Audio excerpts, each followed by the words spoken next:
Hey everyone, and welcome to this week's Fascination Street. This week we bring you our beginner's guide to telepathy. I'm joined by my co-host Hello.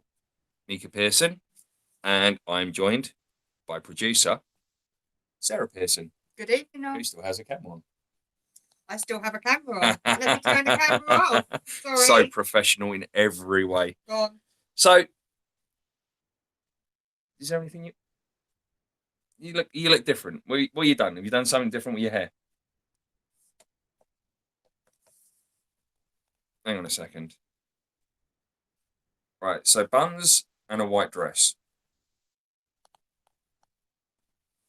Collarless shirt and a waistcoat. Hmm.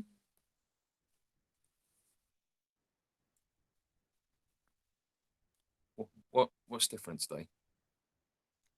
It's May the 4th. It's May the 4th. It's Star Wars Day. Ah! It's brilliant. It's Star Wars Day. It's Star Wars Day. Sorry, you can take it off now. Yeah. You're probably sweltering in there. No, I'm actually not. It's Star Wars Day. We are actually doing a show on Star Wars Day. Hmm. It's one of our happiest days of the year. We always celebrate, and we're actually glad that we're celebrating it with you this year. So thank you so much for watching, tuning in. I'm sure you'd rather be watching Empire Strikes Back, which we all know is the greatest Star Wars movie of all time. No. Yeah, but you're not from my generation. Last Jedi is better. No, right. We're going to wrestle this one out later. So yeah, Star Wars Day. I don't know what else to say. I mean, obviously, it's been a bit of a grim week with regards to being a Star Wars fan. Obviously, with the passing of Peter Mayhew, and at the end of the show, with Su and Otter, we will be doing a tribute to Peter Mayhew. It was a massive part of our family life, really, wasn't he? Absolutely. Yeah, yep. We'll go on one more time. Oh, it's so cute. It's so cute. I mean, not only was he based on a dog, I still think that there was a sound part of Bigfoot. Sassy. I think that's where it come from. I don't think there was a dog involved at all. But we'll go into that at another time, I think. So, how's your week been? Have you had a good week? It's been a brilliant week. Yeah, got up to much? We've been doing some tests at school. Ooh. Cat tests. Cat tests. What do they do? They are tests where you take them before the Kent test. And what has happened is this is the last one, and then as soon as we go back to a week or two, it's going to be the Kent test. Wow. And so the Kent test, what is that? Is that the one that decides what secondary school you go? Is that the one, the grammar test? That's the grammar test. That's the grammar test. So you're going to be taking the grammar test to see whether or not he is the man for grammar school. Apparently, it is a lot harder first, and then it gets more easier on. So, okay. I know. Well, I'm sure with everyone out there, we'll wish you good luck with those for sure. Yeah. Producer Sarah, how's your week been? It's been a standard week. Nothing really has happened much. Yeah, right. Okay. Right. No, thanks for that. Yeah, it's been exactly the same here as well. Not a great deal's really gone on. So that's it. So I'm the only one that's had the most exciting. Yeah. Oh, week. actually, no, I lie. Uh-oh. I lie. Angels and Airwaves released their first single in 7 years this week called Rebel Girl. It's Fascination Street Song of the Week, and it is amazing. It was well worth waiting 7 years for, and it was 7 years since the last Angels and Airwaves single. Yeah. I'd be 3 years old. That's right, darling. That's right. So you've been listening to good music since you were 3. All right. Can we just go on with the show, please? And we also happen to know that Angels and Airwaves are liked by our friend Radar, because when Mika had his experience with Peter and Radar, Angels and Airwaves were playing on Mika's stereo. So, without further ado, Sue, would you like to come in? Good afternoon from New Mexico. And a very good evening from the UK. Good to talk to you all again. It really is. It's great to see you. You look fabulous, guys.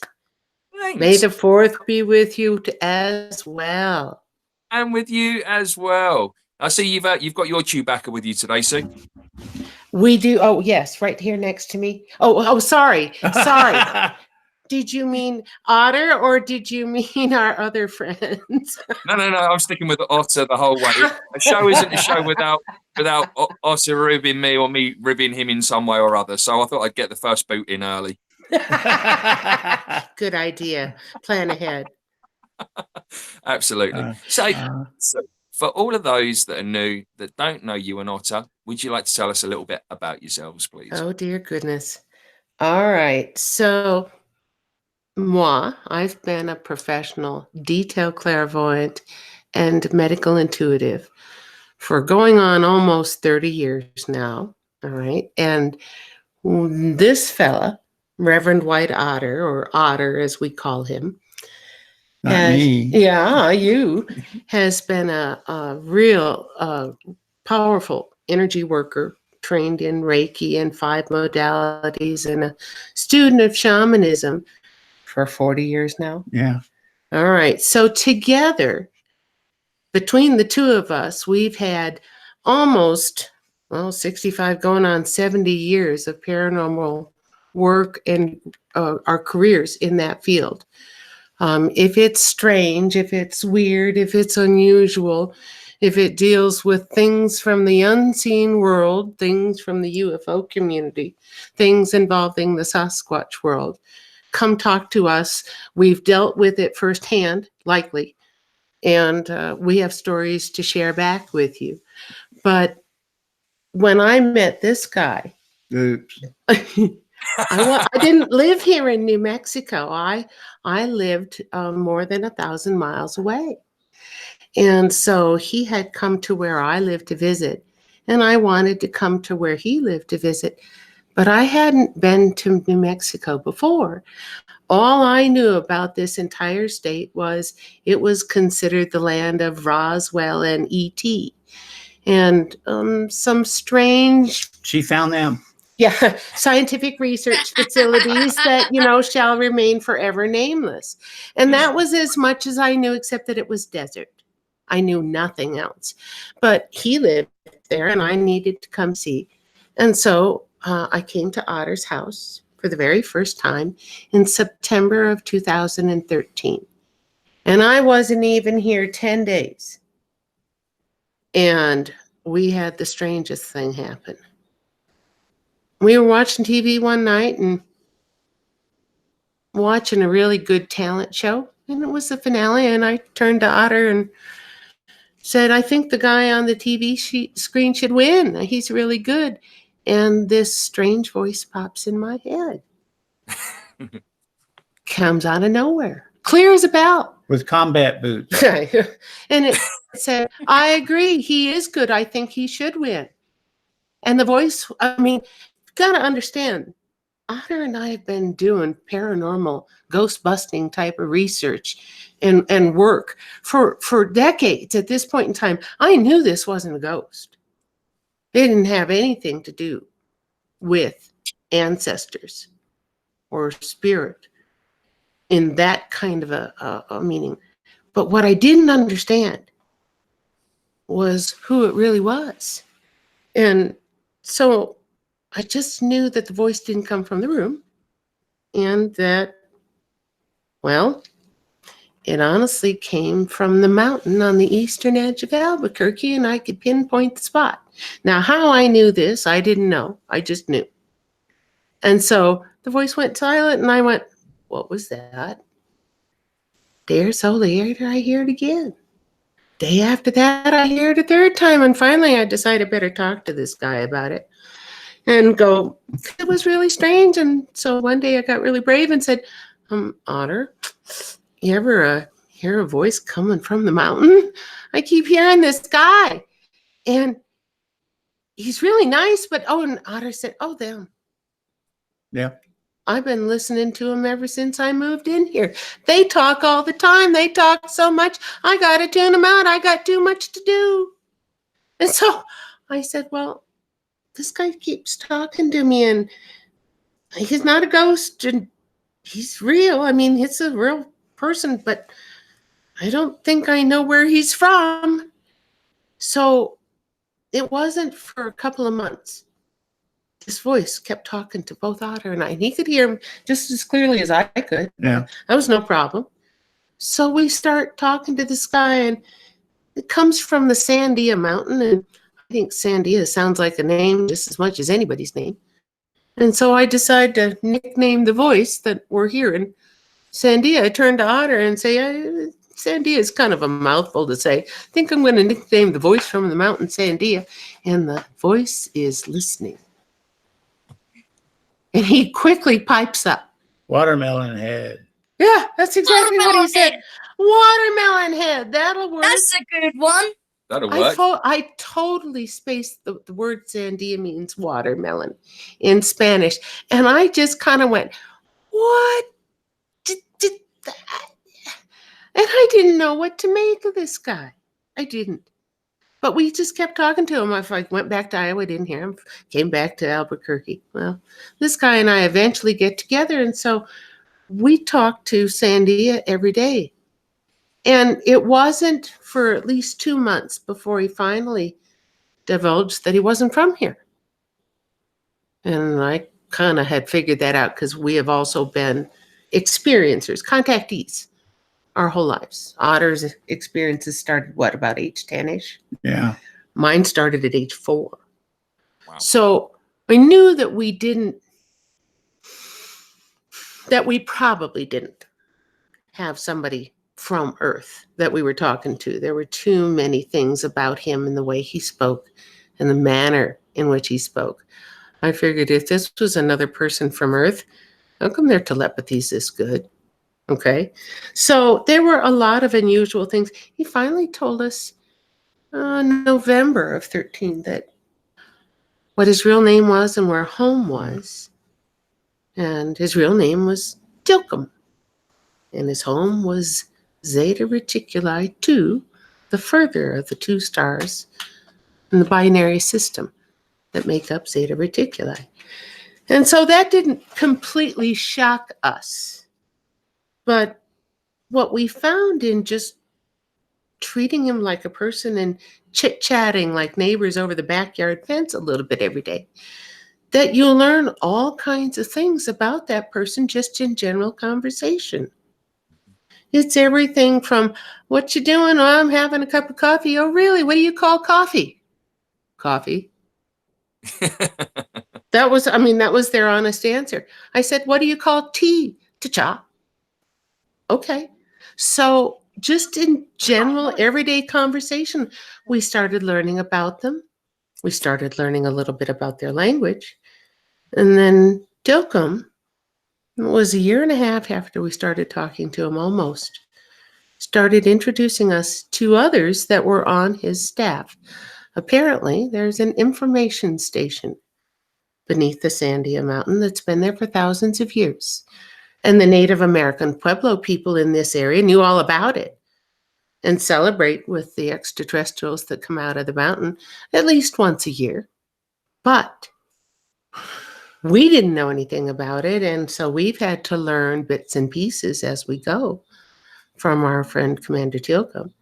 And he first introduced us to 2 people, a woman and a man. And the woman's name was Drudy. And the man's real name was Rahaz. But, And I question the man. well, maybe big teenager. Maybe. His real name is Rahaz, but everybody nicknamed him Radar. Okay. So Radar was the Sandia Mountains information specialist, Earth media specialist. And if I recall, I believe that you, Mika, have been visited at home by Radar. Would that be correct? Well, not just radar. Oh, Also that's right. Oh yeah, Peter. So you How's had, Peter? so were they dancing on your bed or dancing in your room? Because I remember that you met with, and tell me the band's name again.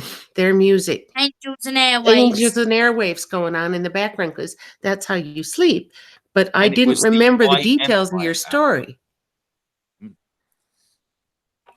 So what happened was Mum put me to bed obviously at 8:30 because that was my original bedtime, and I could try and estimate what time it roundabout happened. Roundabout when everyone was asleep, so probably 9 to 10 o'clock. Okay, And fair. what happened is then I was just having this weird dream where I was just like, oh yeah, it's a lovely field, and then just suddenly it just all goes black, and then I just see two figures just standing there, like, and then you can just see them have a little dance. Then it turns into a party, and then it turns into just bouncing on my bed.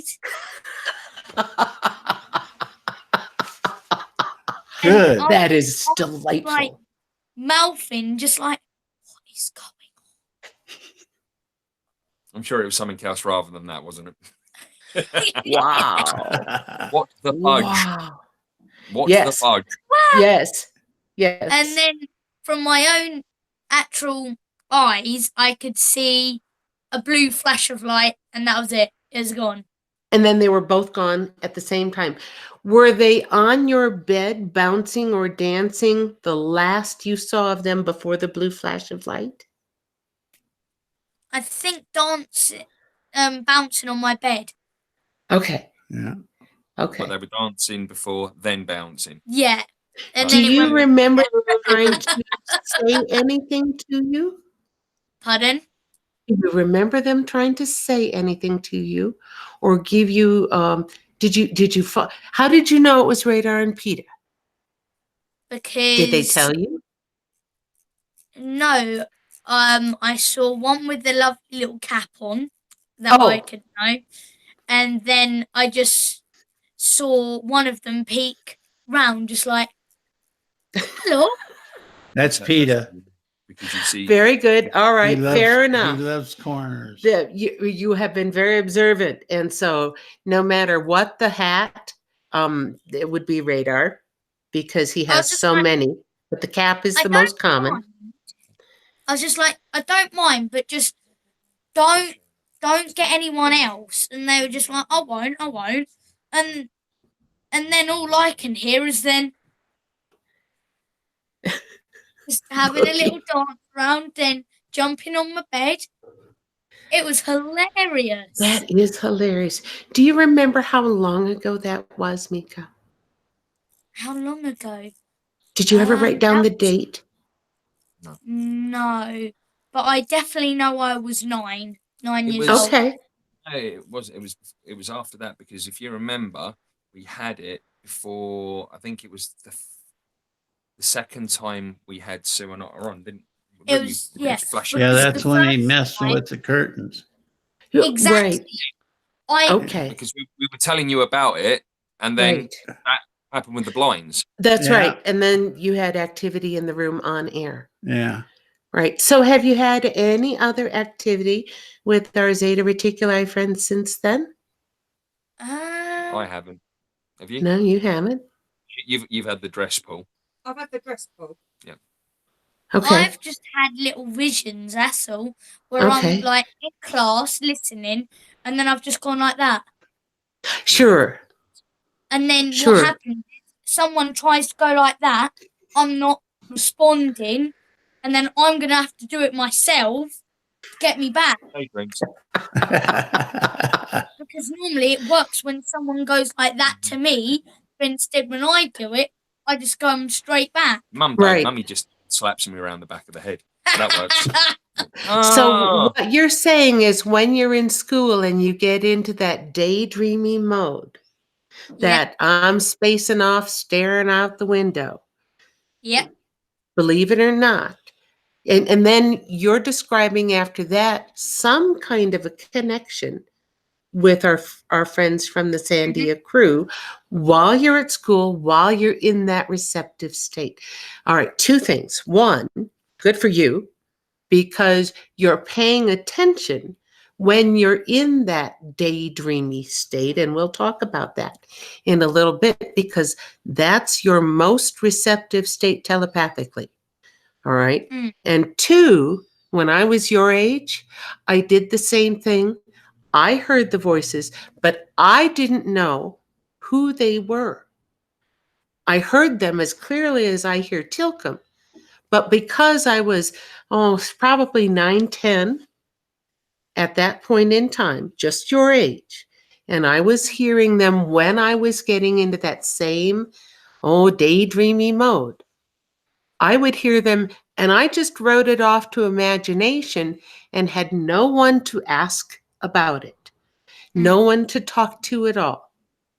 And so Our I teacher am said, really glad that you are way ahead of where I was "Oh and yeah, know what you're doing. That's marvelous. So Mm. you're right at that perfect age. Pay attention. Good for you. All right. Did your So teacher say- back to our story about the Sandia crew. Oh, sorry. Go ahead. they always say, our teachers, stop staring into space and listen." And I said, and I always go like that and say, "I am listening. I can Right. see." And she goes, "Well, you can't because you're daydreaming." I say, "No, I definitely can." Space Right. is where Good it's for you. at. Because where sometimes people, when they're daydreaming, it goes all blurry. But where me, it just goes like that. I can see everything So you still. get clarity instead of fogginess. Mhm. So when you see, are you getting specific visual images? Are you hearing things? Or are No, you it's just feeling energy changes in your body? it's normally visual, Okay. normal Mhm. visual. Like I can see someone's, for example, Dad standing there. I could go, "Hey, Dad," but he's on the other side of the room, and he goes, "No, I'm over here." And I go, "No, you're definitely over there, Dad." And he says, "No, I'm definitely on my sofa." And I go, "Okay, Okay. okay." All right. All right. So, telepathically, what you're describing is your specialty as far as telepathic receiving information would be concerned from any and all of the star nations that are telepathic. Your ability would focus on the visual, the images that you pick up in your head, not with your eyes necessarily, although visual telepaths oftentimes will have very good peripheral vision and pick things up out here at the fringes in a more detailed way than a lot of the population and in a more detailed way than your frontal vision will give you. So as a visual telepath, I would pay attention to hear a lot, and trust what you're getting a lot more, even if you see it for a microsecond. Now, some people would argue that the things that you see for just a flash of a second, your brain tries to fill in the blanks and make sense of it. While that's true, we also always make split-second judgments based on our vision of that moment, that microsecond. Whether it's we're driving a car and we're avoiding an accident in a split second, because we caught somebody coming in our peripheral vision, or somebody tosses a ball your way at high speed on the playground and it's about ready to whiz past your head and your peripheral vision picks it up and you move just in time. We rely on that split second, fill in the gap stuff that our brain does on a regular everyday basis all the time, and we trust it in all other circumstances. We need to trust it in this too. Did I tell you, Mika, that May the 4th is a special day in another way?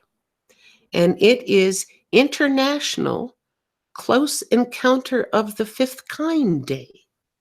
Now, do you know what a close encounter of the fifth kind is? Or a CE5, they call it? Not ringing a bell? Okay, so You real simple, I'll make it easy for you. so we'll All right. explain it and you'll understand. So, do you know the movie Close Encounters of the Third Kind? Yeah, Does that movie ring a bell to you? Okay. All right. So let's go back to UFO 101. Have you ever seen a light in the sky that you thought was a UFO? Yes, I have actually. All right. Okay. You have had a close encounter of the first kind. That light in the sky you saw, visual sighting, no person involved. That's called a CE1 or close encounter of the first kind. Okay.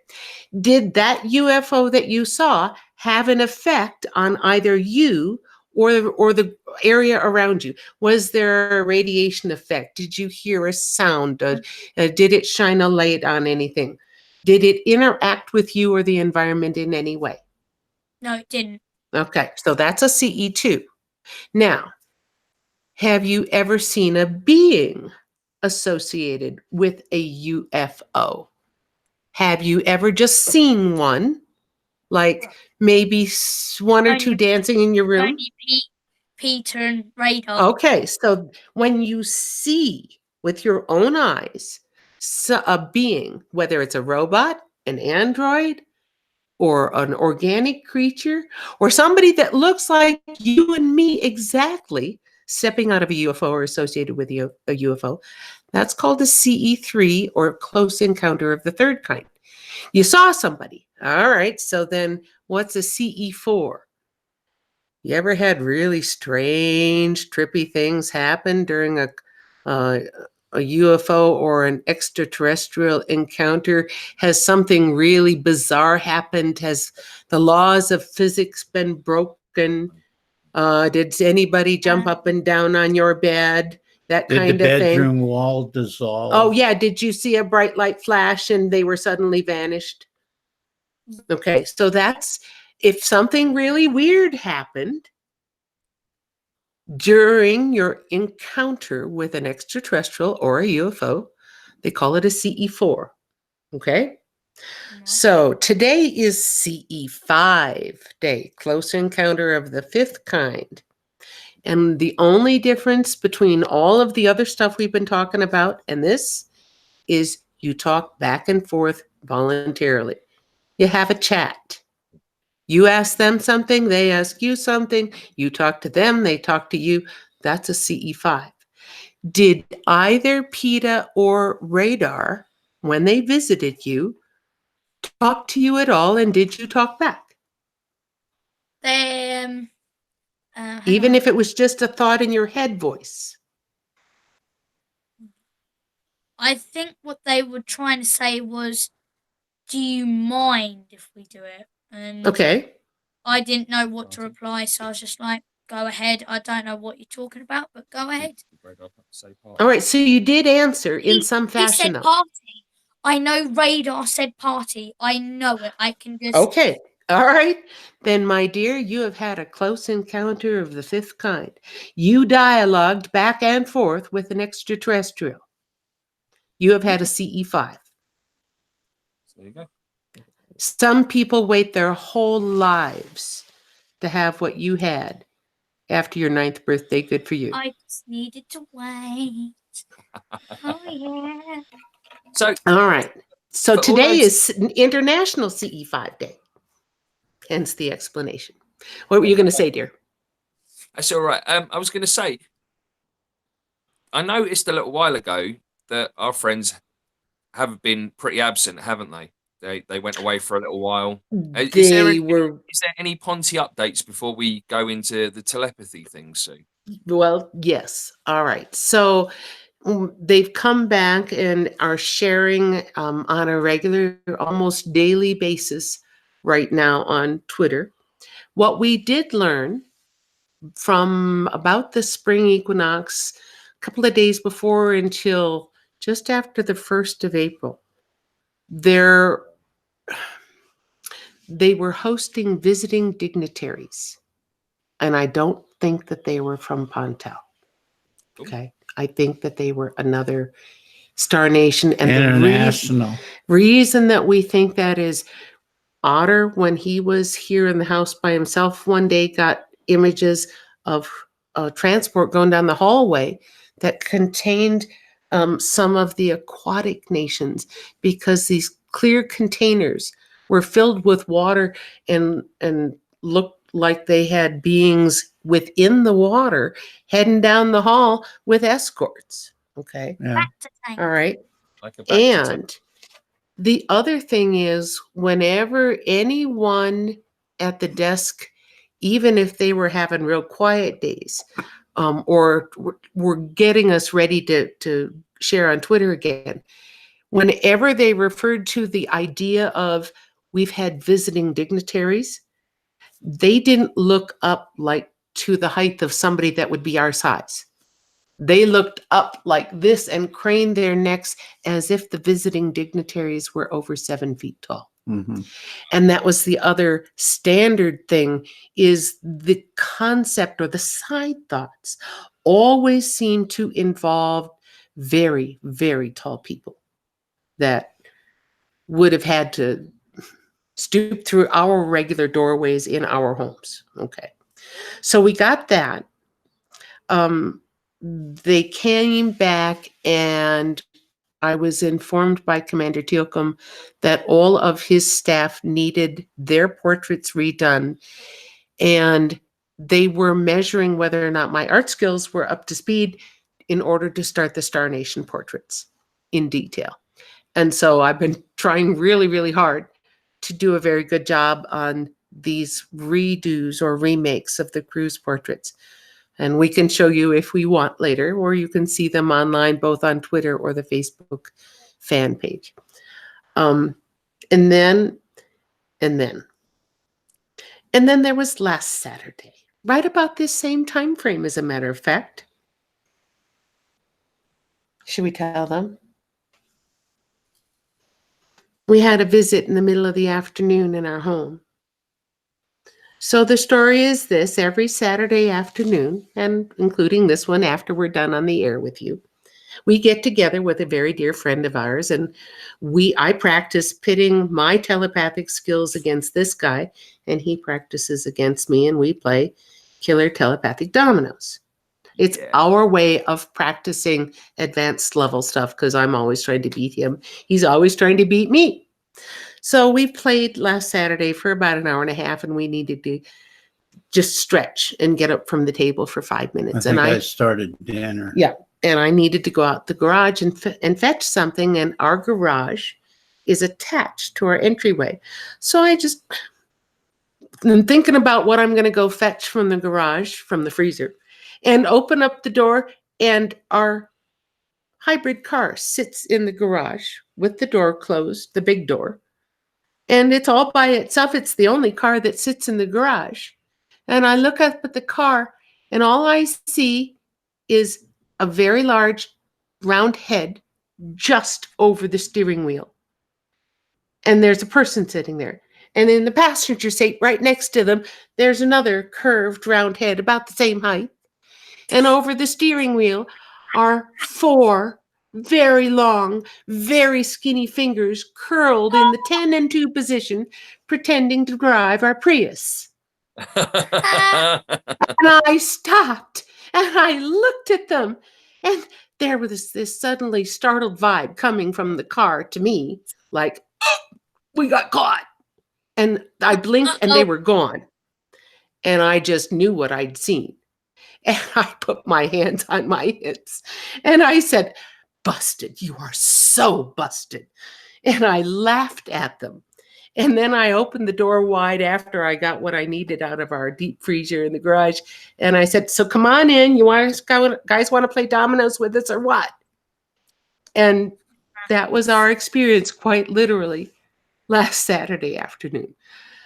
I did not know who they were, and nobody over in the mountain is copping to it.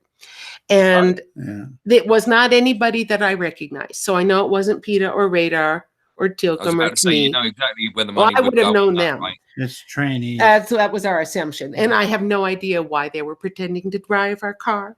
I will never forget seeing those fingers, though. You'll see them in London as cabbies soon. I'd probably be able to understand them a lot better than the cabbies in London, because you can't understand the kind of like adult like 2-year-olds. And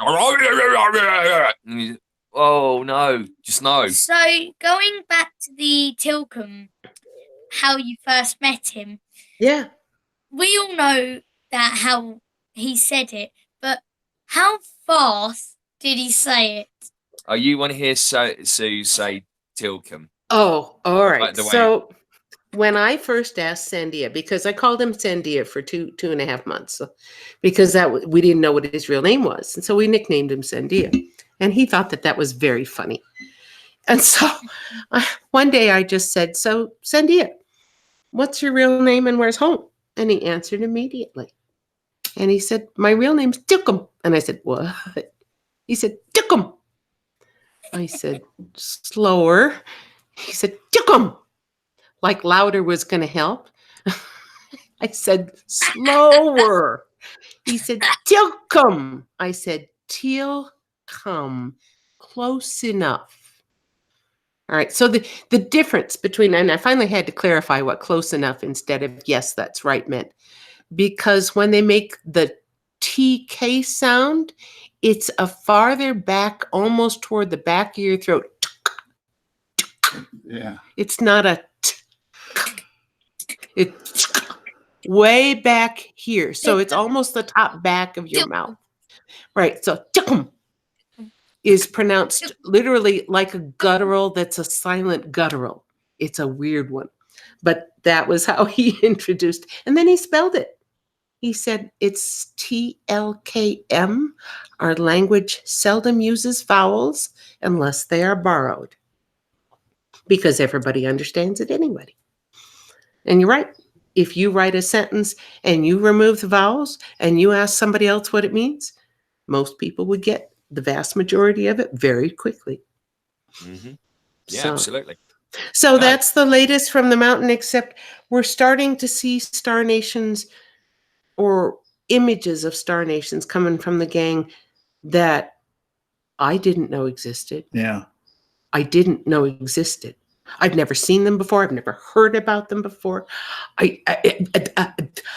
And so we're getting details that are new, brand new information. We were locking up the house the other night, and I was aware that there was a presence outside that I did not know who it was. Wasn't Earth human, looked like somebody who genetically could be related to human very easily. But when I looked up at this presence outside, it was kind of like 7.5 feet tall. And I'm going, okay. And I can tell you what he was dressed like. But I asked him if he wanted to come in the house, and he just stood there like he didn't know what to do. And I finally ended up closing the door and locking it for the night and saying, if you need something, let me know, because I didn't want to stand there all night. But it was very unusual. And so, because I didn't get a name, because I don't know where it was from, because I don't know anything except what I saw, I'm waiting to get introduced or have him revisit and ask him more details. We always say one incident does not a pattern make. And so I want to make sure that we get this right, because we got one shot at this before official first contact. Well, that's why the open door policy here keeps the spirits coming back and coming in and going back and coming in. Well, and more than just spirits, probably know ETs what, too. Planet he's come from. Well, Standing still. you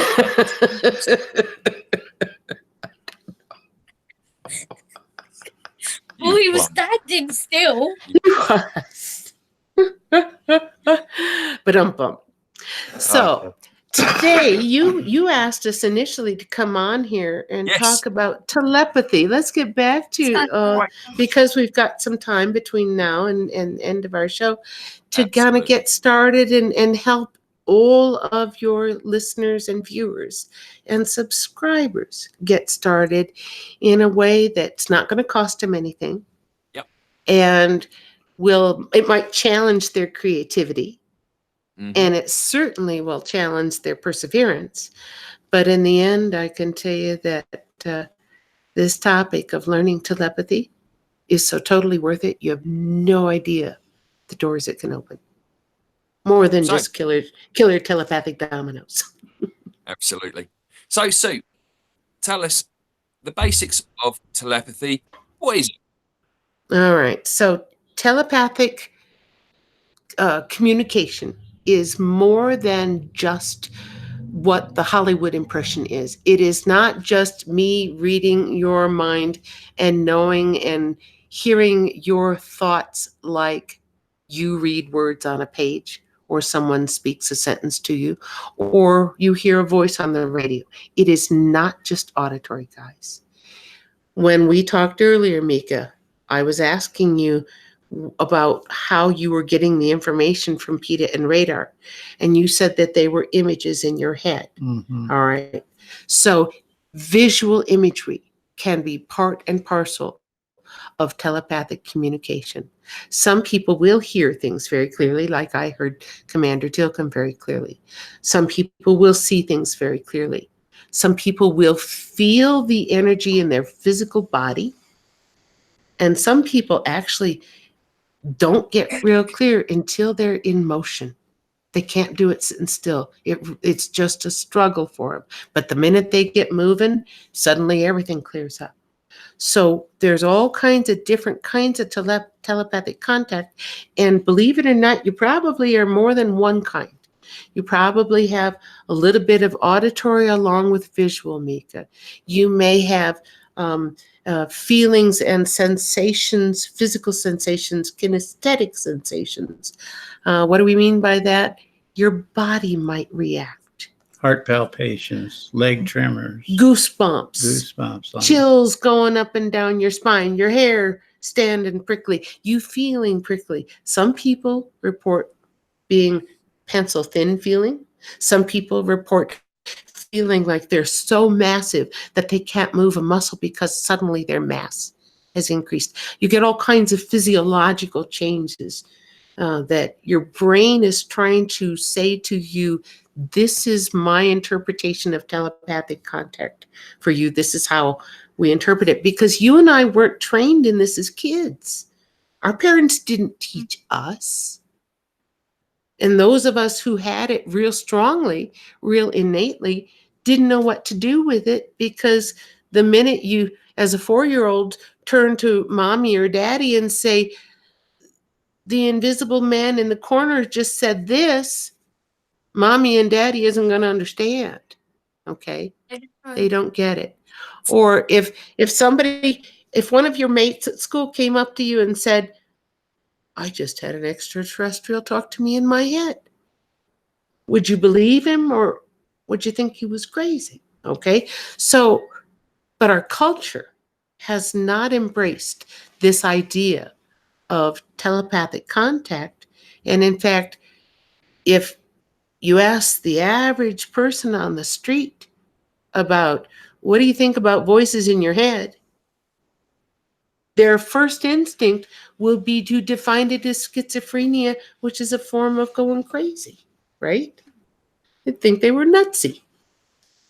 That's the average reaction to the population to any strange, anomalous voice coming out of nowhere that pops into your head. Yeah, but you've been told that since the day That's you were right. born. You've been trained that way. And we're here to help you understand that there are people out there that this is their main form of communication. It's their natural everyday stuff, just like you and me talking to each other. So their thought transfer.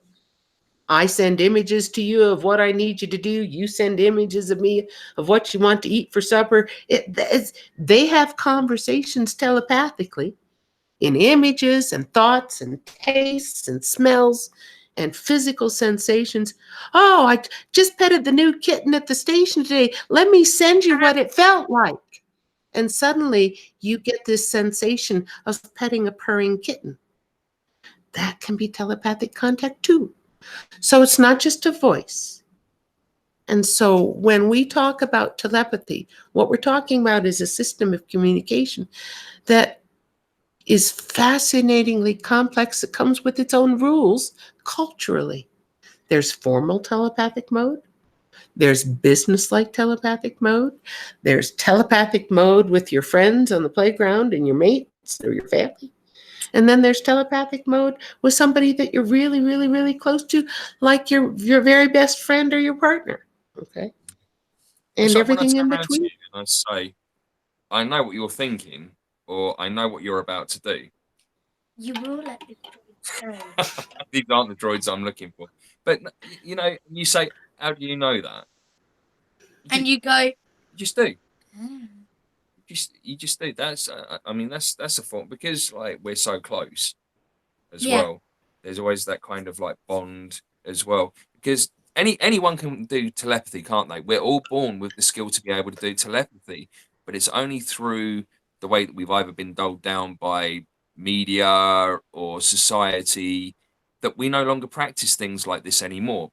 But it's becoming more and more spoken Mainstream. about now. Yeah. But I normally like sit down with a couple of my friends and I just say to them, "Can you feel anything in particular?" And they just go, I mean, you ask me that a lot. and I go, "Can't you feel anything? Any?" Dad, do you feel that there's someone in here? Or Dad, are you getting a feeling of tingling? Or yeah, you ask that a lot. always, like when I'm sitting down just playing with Dad, like Mhm. maybe for example, A game, a a game. game of some kind. I always say, "Can I pause for a sec, Dad?" And he goes, "Yeah, sure." So I just get up and he goes, "Why are you looking around the room?" I say, "There's a person in here." And he Okay. goes, "There's only just me and you." And I say, "No, there's a person in here, Dad." And Okay. he So goes, there was "I an can't stop each unseen other." world person, an Yeah. unseen person, but a person. Yeah, I mean, it could be. I mean, we've had it like loads of times. We've been out and about. Dad, can you feel that? Oh, Dad, I'm feeling really, really cold in here. Are you feeling that? Okay. All right. So So what you have is, it sounds like you're not only visual, Mika, but you're also empathic or kinesthetic. And what those words mean is when there is a feel change, Mm. either I emitted straight by away the get the room or a person or a thing, Usually EMF. you pick it up. It can be electromagnetic frequency. You're Yeah. absolutely right. Should show up on an EMF monitor if you had one on in the room. If he's sensing another entity, that Well, level will come up. Huh? I have just ordered one for that very reason. Well, there's a free app for that too, if you have a Do they smartphone. actually work? Oh, When we- yeah. Oh, yes. Yeah? They do. Not all of them are high quality, and it won't be as high quality as a regular EMF detector, which I do recommend. But the very fact of the matter is, if you are picking up what you're picking up now, Mika, when you start to practice on a regular basis, you're going to get nothing but better. And you're going to be able to trust it more. I would encourage you to change how you talk to your dad about it. And instead of saying a question to him, "Dad, did you feel that?" Because he's not as perceptive as you are at the moment. You're spending more time in that receptive state. He's spending more time in the, "I got to do whatever this is that I'm doing" state, beta mode. So you're being dad, and he just gets a chance to be receptive young man. And so instead of asking him a question, Mika, tell him, "I just picked up somebody in the room." It's not a question, it's a statement. "Wow, something just shifted. Hang on, let me see if I can describe this." Because now you're having to put words to something that nobody taught us a language for. And all of us find ways to describe it differently. And so find words that describe to your dad as much as you can, as accurately as you can, what you're picking up.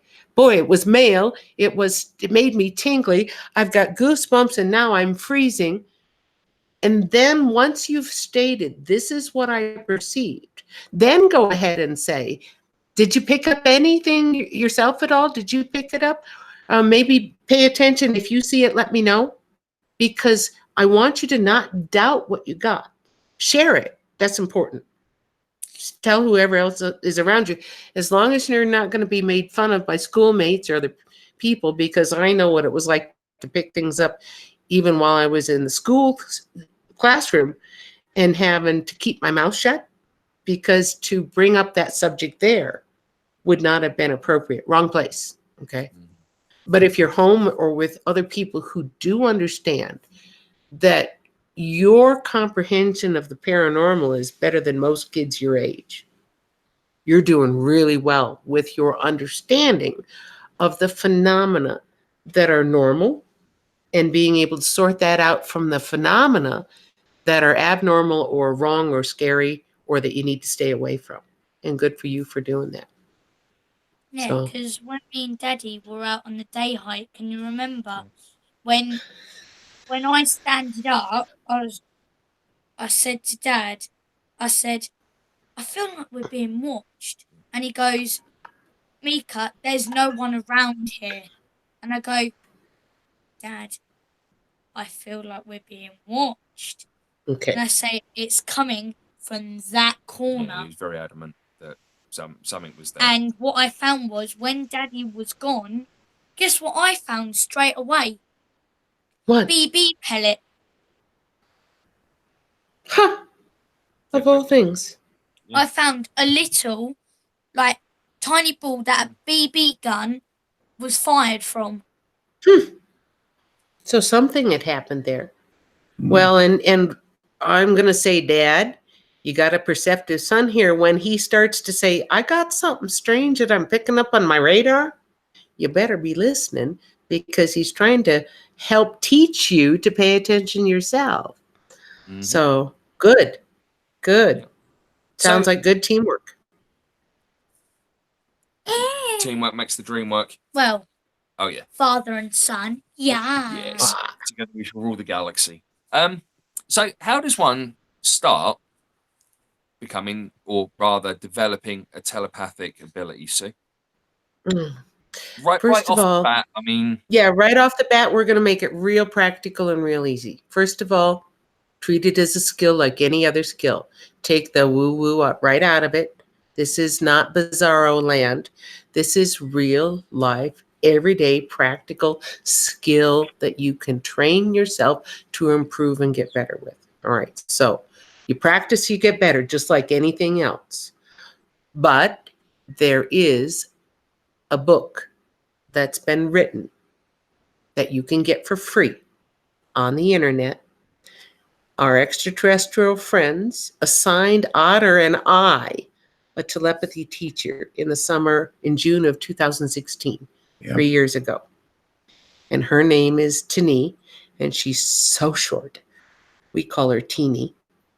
But she is not young. She is about Commander Teal'com's age, and he is over 250 or about there. Anyway, Tini dictated to us this book. To our knowledge, it's the first ever collaboration between somebody from Zeta Reticuli and Earth in a publication that assists us Earth humans in understanding how they want us to learn how to communicate with them. Okay. So to improve the telepathic communication of us so that we could talk to our Zeta friends, they dictated a course to us, and it's called the Telepathy 101 Primer. If you go to officialfirstcontact.com and download it, it's available in one of 10 languages, more than 10 languages Yeah. right now. So my suggestion to anybody listening who wants to have contact with our extraterrestrial friends themselves in person is to download the primer and start studying and practicing in some fashion that's fun for you, 20 minutes a day, 30 if you can. And that's it. It's that simple. You practice, you get better. It's links will be in easier the if you, description. it will be in the description. That'd be Absolutely. wonderful. Thank you. No So worries. it's faster if that first practice you do and the feedback you get is from somebody you know really well. A family member, a best friend, a group of people that you've known for quite a while. You just will improve your skills faster, that's all. Now, the other thing is when you're in that daydreamy state, like we talked about at the beginning of the show, when you were at school and got daydreamy and your teacher was calling you on it, saying you're not listening and you said, yes, I am. Okay. That daydreamy state is your most receptive brainwave state. So the minute you start to get spacey, sleepy, daydreamy, what's happening is your brain is slowing down its rhythm from waking state or being awake to kind of sleepy, and it's the transition before you go to sleep. So when you're tired and daydreamy, you get more. It's also one of the primary states of practicing meditation. Right. Anybody that does meditate begins to use their meditative energy to project a question out to the etheric, to the cosmos, should be receiving responses, which means they're already practicing telepathy. Just need to work at it a little harder. All right. So he is correct. If you can put yourself into a meditative state of any kind, and here's the deal, you don't have to sit with your legs crossed and go unless you really like that. Okay. You can enter into that daydreamy state any way you want. Anything that takes you into anything you do that you can't tell how much time has passed during the time you did it. So for instance, if you really love reading books and you start your favorite book and you're reading and you're reading and you're reading and you think 10 minutes has passed and 4 hours has passed, you have spent that time in a telepathically extremely receptive state. If you like to exercise or go running, some people like the repetition of the footfalls, and that for them puts them in the zone, so to speak. Some people take something fun, like a game of ping pong, and the sound of the ping pong ball going back and forth and back and forth and back and forth. And they get into a physical movement that's a zone, all right? So anything that takes you into that timelessness zone, however you want to do it, the more fun, the better, puts you into that receptive state. Now all you have to do is go, oh, I'm kind of daydreamy and sleepy and maybe I'm in the zone. Now I can listen. Now I can be aware of any information not coming from me, but to me from somewhere else. You watch for the images. You pay attention to the energy shifts and changes. You pay attention to, is somebody watching you, or do you perceive another individual? You pay attention to voices or sounds that are different. You're watching your peripheral vision. You're watching for any of those changes, and you're listening for any attempts at communication. But the other thing is, while you're in that zone, you can do one more thing. You can ask questions. You can picture somebody in your head, like your friend Radar, and send a thought out to that picture. Okay. So picture Radar sitting in the Sandia mountain and send a thought out and say, hey, Radar, hey, dude, how are you? Come tune my guitar. And see if you get anything back. And it might not be immediate, and it might wait until you're in the zone again. And in that, I'm about ready to fall asleep laying in my bed stage. You don't know when, how, or if you're going to get an answer. So you're paying attention to everything. That's what I was going to talk about. All right, Remember, so talk to he me. was tuning our guitars, wasn't he? I remember also seeing another vision. I think, was it at school? No, it was when we were about to go to bed.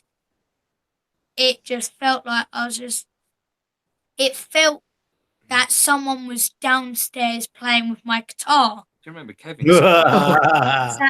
Spoke to Kevin, and Kevin said the same. And he was, Likely. and I could just see little fingers going, and I'm just like, And you were playing with 4 fingers there. exactly. You were playing with 4 fingers. As you thumb 4 back. fingers. Yeah, strange. Huh. And I could just imagine that, and I was just like, right, okay, I'm just gonna let you get on with that. I didn't care Just who leave it it was. tuned, dude. Just leave it tuned. The image wasn't your imagination. It was what you really saw. Or what radar was really doing and projecting to you. Yeah. Okay. Because So I remember, was when somebody like- else sends you a hello, sometimes you hear their side thoughts. And if he's going, "Oh, hello, Mika," and he's dinking around playing with your guitar strings at the same time, you Yeah. might get that side thought of, "This is what I'm doing when I said hello." Although he didn't mean to project that to you, sometimes it just comes through. Yeah. Most definitely. This is a practice and feedback thing. Keep paying attention. Keep patting yourself on the back when you get it right. The more you can do that, the more you can get what it feels like in your body to be accurate, the easier and faster your learning is going to go. A year from now, you'll be able to pick things up from the Sandia crew and other star nations in ways that you cannot today, just because you put in the time. Yeah. Yeah. Certainly.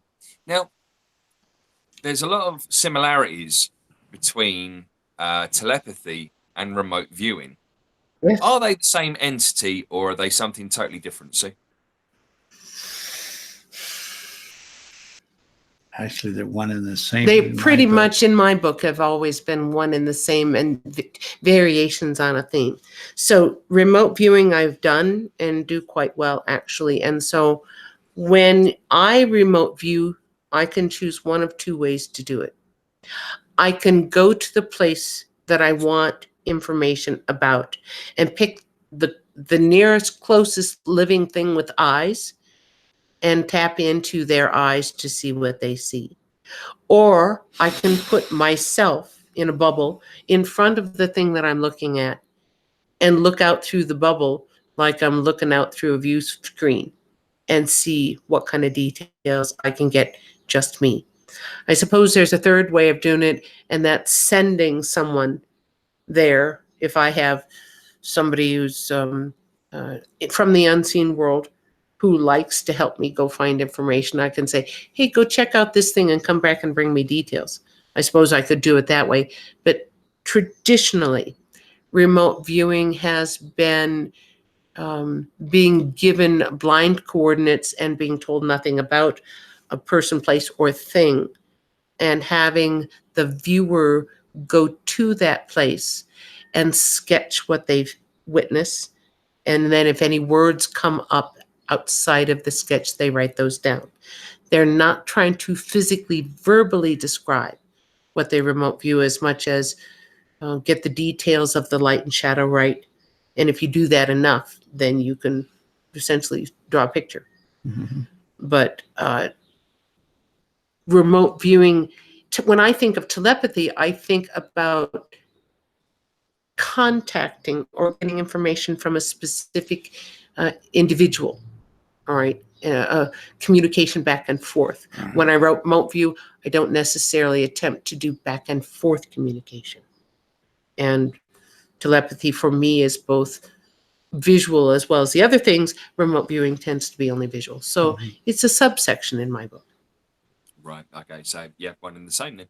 Okay. Okay. Mhm. Are there any sort of like real golden rules for using telepathy?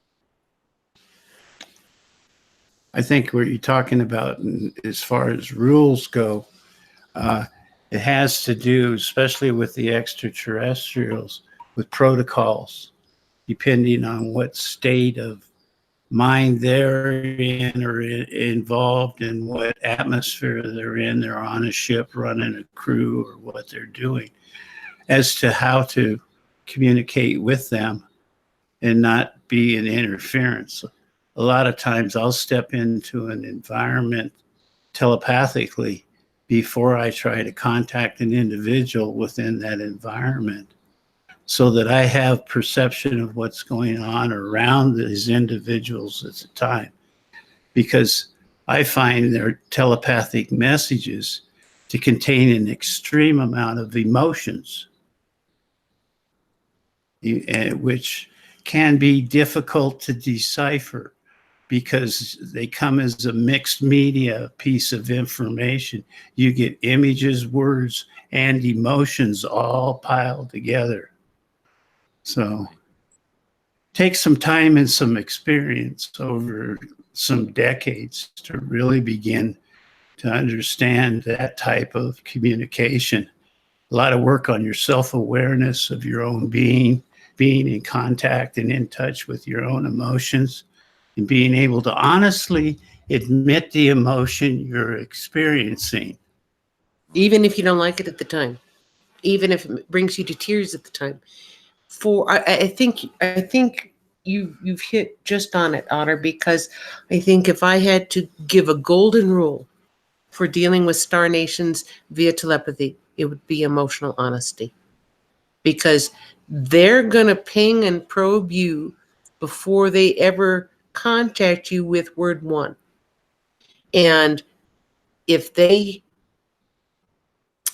you can't be emotionally honest with yourself, what are you going to do when they ask you about the things that they've run into with their pinging and probing and discovery of you?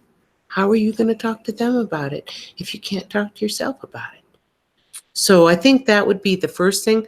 I think Otter said something else that was important, and that is we don't ever go invade over into the Sandia mountain underground cavern space without permission. We treat our telepathic contact with the Sandia crew as if that's their home, and we wouldn't want somebody else just willy-nilly searching through our house telepathically without us knowing. And so we give them a measure of respect and privacy that way. And so if we wish more information about a location or something, we politely ask. Politeness to them is a sign of cultural maturity. And so they're looking for whether or not you're really worthy of their time. Do you have some measure of maturity in your decision making? And does our whole culture. But they stress to us polite rules. And so we've had to learn the hard way sometimes about what's polite in their society and what isn't. I remember thinking I could peek into one of their common lounges at the Sandia Mountain, and I literally had one of them get up, walk across the room, and put his hand right in my face, just like this. Whoa. I did. I mean, that's exactly what I saw, was the hand going right to my eyes. And then I couldn't see any more of that room. And I went, oh, I guess I did something I shouldn't have. And I didn't mean to, but I've learned since then to ask permission if it's all right to look in places that I haven't looked before. Right. So Is, because of is that. there anything to be wary of, any kind of security you need to take or anything like that with regards to you being like telepathically invaded yourself? Yeah, well, sure. Okay. So when we think about telepathic contact, you never know about the person that's a stranger that's contacted you. And just like if you received a random telephone call on your phone from a guy that you didn't know, do you automatically trust him just because he called up your phone number? Do you think he's going to tell you the truth? Do you think you should make sure that he sounds like he's a good guy instead of just anybody? Is what he's saying something that you think are using good thoughts and good words? Or is he trying to tell you to do something that you object to? Use your discernment and skepticism in any and all telepathic contact. I cannot stress this enough, because just because somebody is not from Earth, wants to say hello to you, doesn't automatically make them full of wisdom, light, love, and good naturedness. There are greedy people out there too. There are wrong minded folks out there. There are people who think that Earth is really their home, not our home, because they were here before us. And so you don't know about the nature of the person contacting you telepathically until you start listening earnestly and feeling. If they feel like they're bad people, cut off the connection and don't reestablish it. Get away. You don't want to contact or dialogue with somebody that you don't agree with what they're saying and how they're saying it. Okay. And if you feel danger, trust what you're feeling and go the other way. If something is making you think bad thoughts, cut off the connection and assume that they're not yours, they're somebody else's. Are there dangers with Star Nation people having missing time? Yes. Yes. Very much so. And there's a good reason for that. Okay.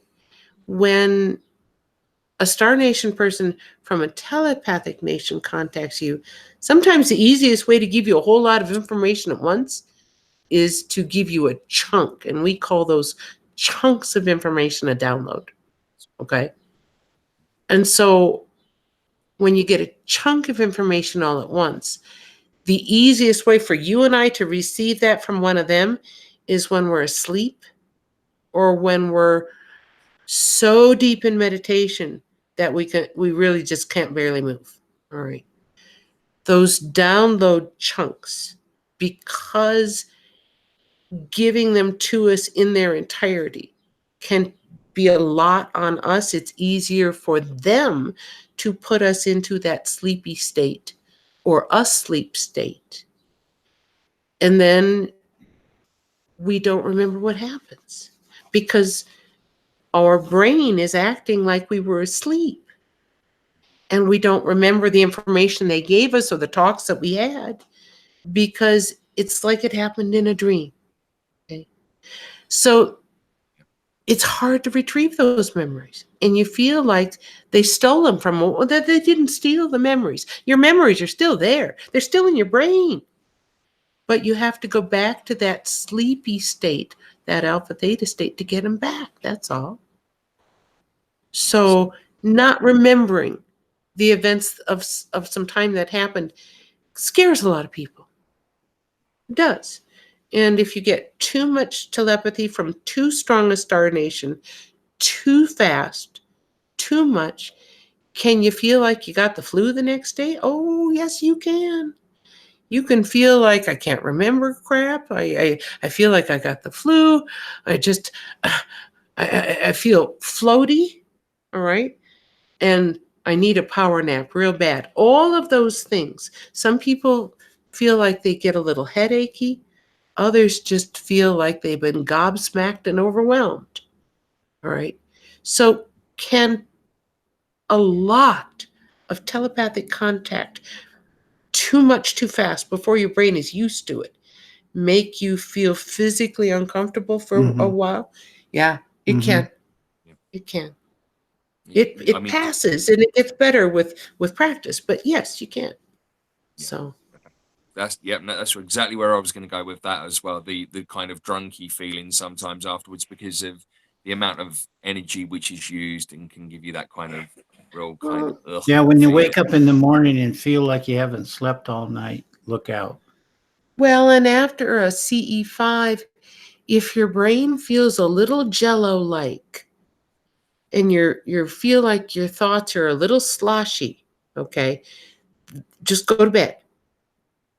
Take whatever you normally take for pain relievers if you have a headache.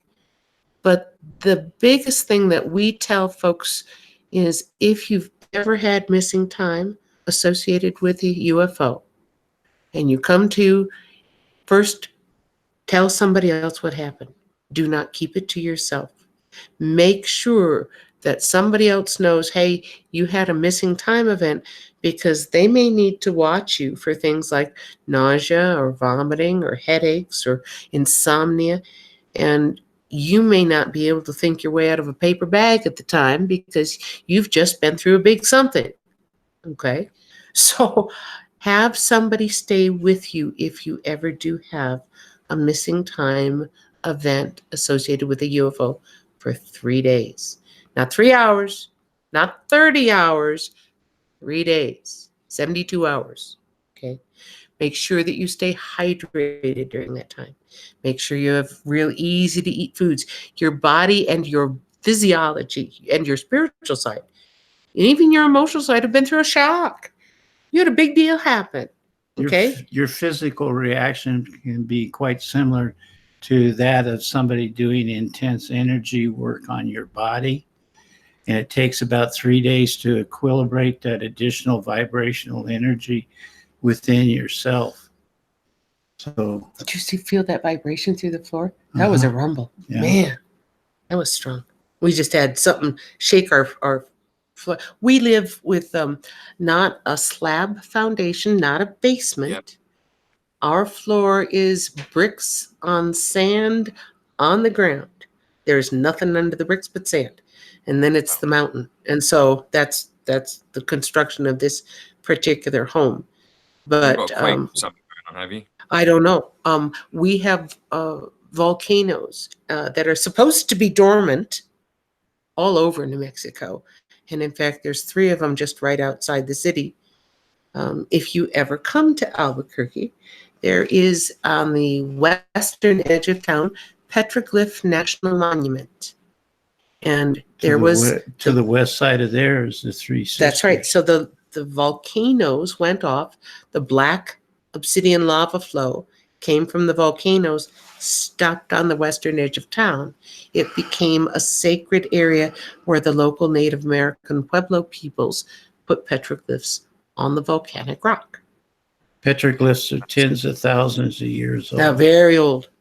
Very old. So, very neat place. That sounds so cool. That Yes, really So does. volcanoes here? Oh yeah, volcanoes and hot springs are us.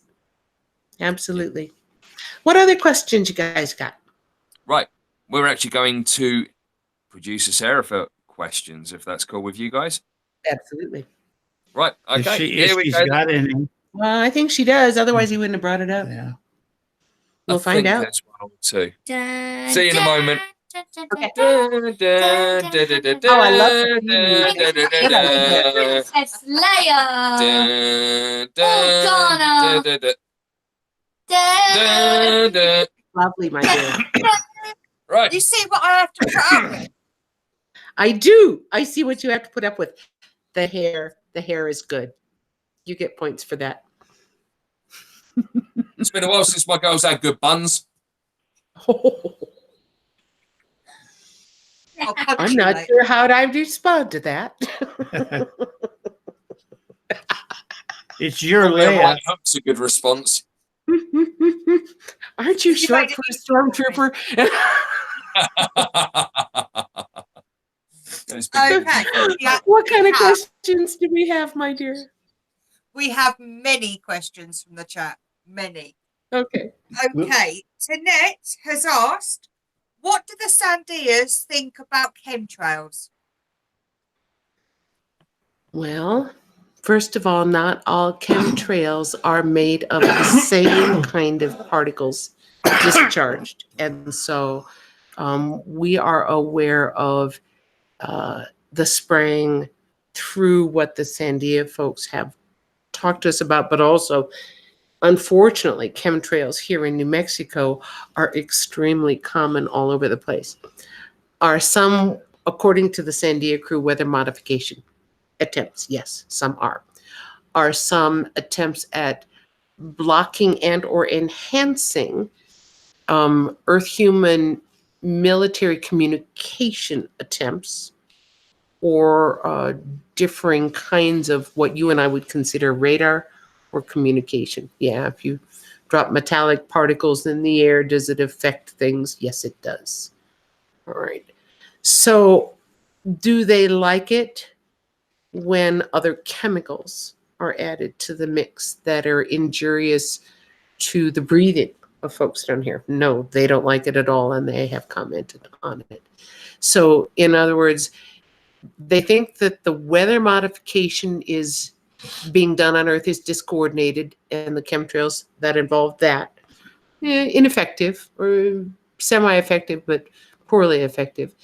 The military blocking of communication, they just kind of shrug and laugh at, and then they really object to the chemicals that are affecting people's health. So falls into those categories. Okay. Paul has asked, so are you going to be doing any drawings of the Ponty home planet at all? Oh yeah. If they request it as educational, yes. I'm not in charge of the subject matter, except that sometimes if we make suggestions to them, like you just did, they may respond with an image that they wish to share. Okay. We have not pried into that, but since somebody here in the chat posed a question, we'll ask them and say, could you show us an example of what your homes look like, or what your architecture is, or a plant from your area that you like to eat and how you fix it? Anything that would be good. So, oh, look at that. You recognize that by any chance? I do recognize that. How'd that get there? I don't know. Who made it? We need to get that matted and framed. We do. We're We're looking for trying a to special find. frame. We're trying to find a nice, special, big enough frame for it all to go in. Oh, And there I you don't go. expect So, where this is going first. While I'm out and about, I'm measuring frames, making sure that I can get And one. we want something with really, really nice woodwork around it. And But yeah, I am on it. Every everything- shop Okay. I go to. everything nowadays is so manufactured that you I can't hear find you.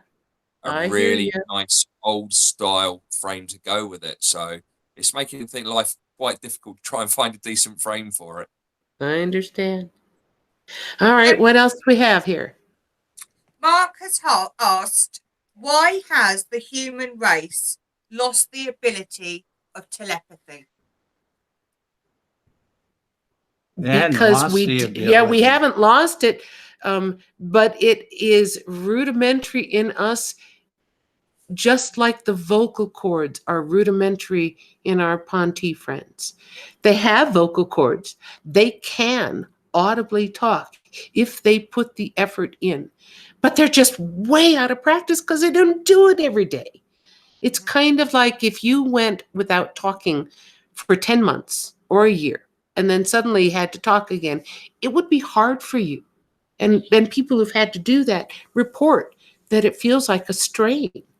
When you think of the reverse, in the fact that we have the telepathic brain chemistry, we have what we need in the hippocampus, we have the pineal gland, we have the amygdala, we have the ability to receive clearly, but we are so out of practice.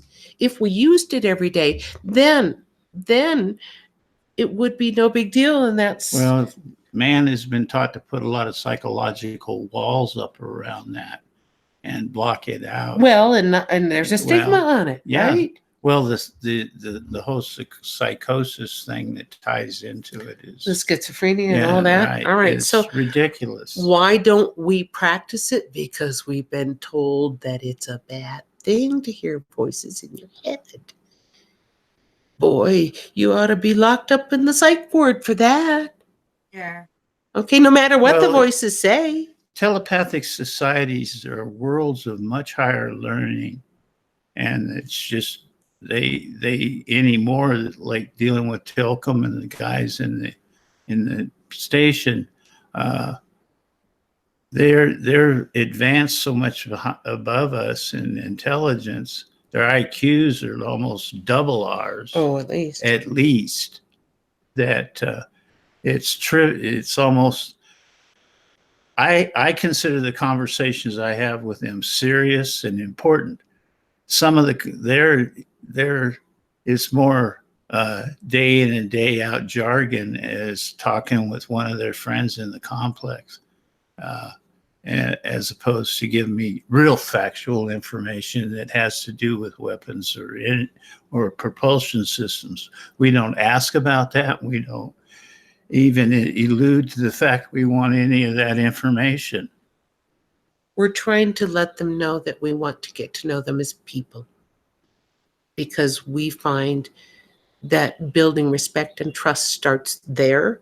And you can't build on anything else or exchange anything else until you've got that trust and respect built, if you really are going to get somewhere. And so for us, the most important part of our conversations with them was getting to know them as people and learning that respect and trust culturally. All of the other talk about technology, about other stuff that deals with how to, your medicine and your health and your education and how far you've traveled, all of those details will come tumbling into place once we have a friendship established. So it starts with that friendship first. Okay, that's good. Okay, Paul has asked, does the pineal gland size Pineal. relate Pineal. to the telepathy experience? The pineal pi- gland? Pineal. Pineal, right. Size, I don't know about. I guess I have never encountered a study that dealt with the size versus the quality of function. For us, we were also taught that without working amygdala, emotional understanding centers in the brain, there are two associated with the hippocampus. Without those, understanding the emotional carrier wave that telepathy runs on is nigh on impossible. And so that, along with the pineal gland, are important. I just can't answer whether or not it's size or quality of input output that it can do. I don't have that data. Sorry.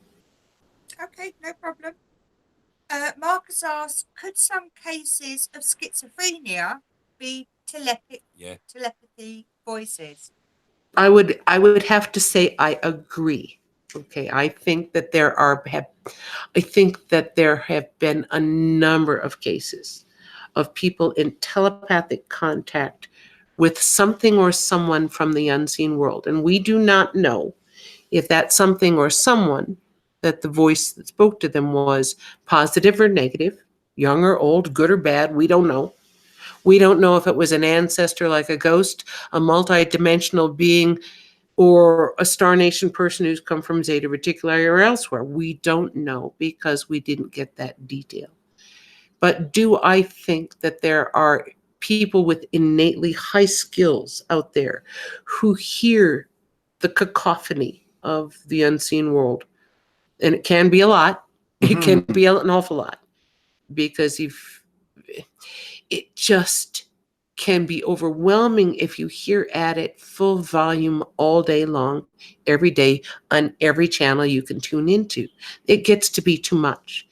And if you get those people into days and weeks and months of insomnia, now you can see what it's like to not only hear the cacophony, but try and operate under exhaustion for months at a time.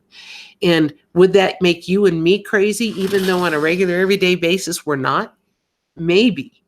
With that amount of lack of sleep and restoration of brain and body chemistry, all of us would struggle. And then throw in the cacophony of voices and nobody to talk to about it. You wouldn't know which way was up. So yes, I think that a number of people have been misdiagnosed. I would have to talk to them in more detail to understand what's talking to them, if it is someone, and is it a negative someone telling them to do bad things? Okay. And that's important to know. Absolutely. Okay, Mark has also asked, do you know what part of the brain is the telepathic center?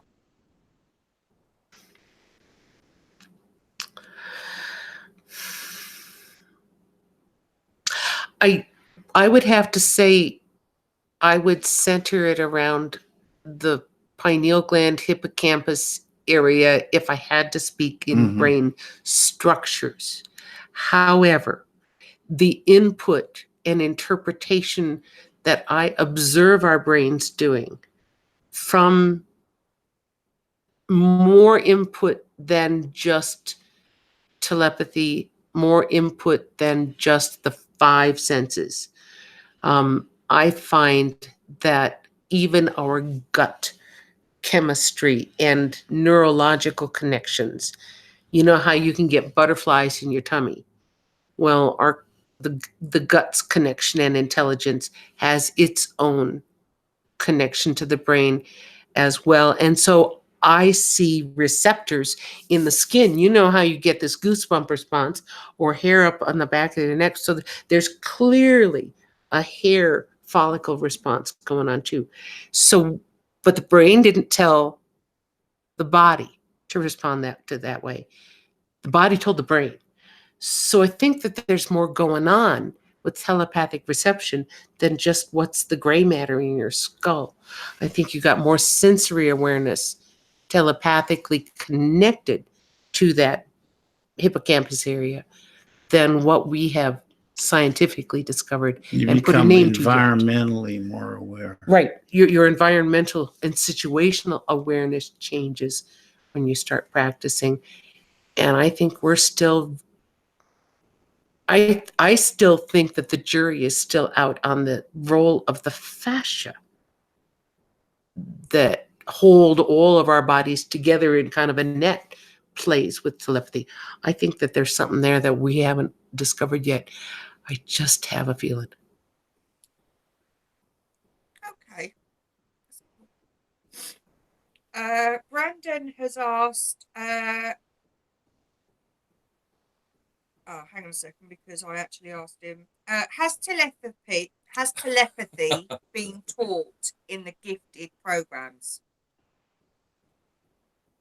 Officially in public school systems, not to my knowledge. Yet. Has it been spoken of by adults who are adults now, who at the time that they were children remember being removed from school or put into a group with special testing that was outside of the school or in a special situation? We have heard from contactees and experiencers who remember being around age 9, 10, and being removed from their classroom to be taken someplace else with a strange man and taught something.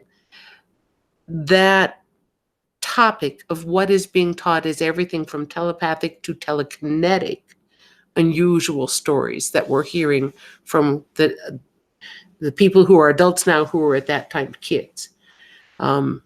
I have yet to hear from a child itself in an active program. I suppose it's possible, but to my knowledge, telepathy is not being taught in a public school setting.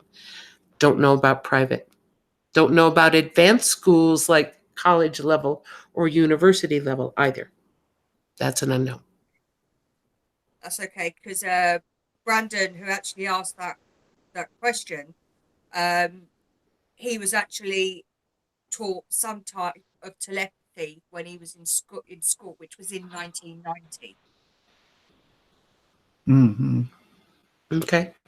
I'd be interested in seeing the curriculum that they used. I really would. Okay, let's find the other questions. Mark has asked, how do you stop telepathy from an undesirable entity? Ooh, fair question. All right, if somebody you don't want to hear tries to force contact on you, what do you do? Ignore it. Okay. I mean, that's what I do. All right. I mean, it's kind of like if I withdraw a tweet, I withdraw your thread of connection. You're out. I don't listen to you. And that's why when Sue was talking about using your judgment about these entities or spirits that you're telepathically communicating with, as to whether they're good, bad, or indifferent. You know, there are the good, the bad, and the ugly out there, and they're out to do harm. Some of them. So, Yeah. but as you practice your telepathy, and I've been journeying and meditating for almost 40 years now, and you learn that you can turn it on and off, just like you do a light switch, and you're in control, not them out there. Because if you don't allow it, it won't happen. Okay. You can, I would say, treat it first like a regular person. I don't care to talk to you. Thank you very much. And turn your back and ignore them is the first line of defense. Yeah. If they begin to badger you, if you had a stalker of some kind who wouldn't leave you alone and kept after you and kept after you and kept after you, trying and trying and trying to contact you, and you did not desire that, and ignoring them and telling them to go away specifically and to stop contacting you specifically. If that doesn't work, then I'd have to call in some other help of some kind To cut the thread. to cut the thread. But until that point in time, I would have to say, in our experience, 98 to 99% of the time, telling them, go take a hike, I don't want to talk to you, works. It is the unusual circumstance that it doesn't work in. Okay.